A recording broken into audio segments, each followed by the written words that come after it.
Aujourd'hui, on va parler d'une cathédrale, d'un livre de pierre et d'un trésor.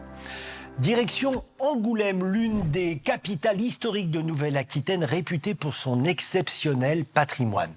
Surnommé le balcon du Sud-Ouest, Angoulême est bâti sur un plateau rocheux qui domine le fleuve Charente. Au Moyen-Âge, sa position stratégique entre la France du Nord et celle du Sud en fait un centre féodal de premier plan, politique et religieux.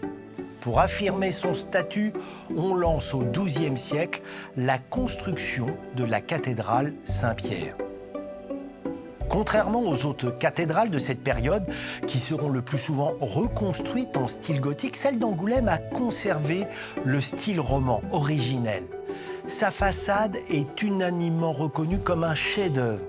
Elle ressemble à une immense page blanche de pierre calcaire sculptée par les plus grands maîtres de l'époque. Elle est d'ailleurs organisée un peu comme une bande dessinée, avec des cases. Mais cette cathédrale possède un autre joyau et celui-ci est encore plus surprenant. Après avoir franchi ses portes, on pénètre en effet dans 3 salles qui composent le trésor de la cathédrale d'Angoulême. Le terme trésor désigne ici l'ensemble des objets liturgiques accumulés au fil des siècles par l'évêché.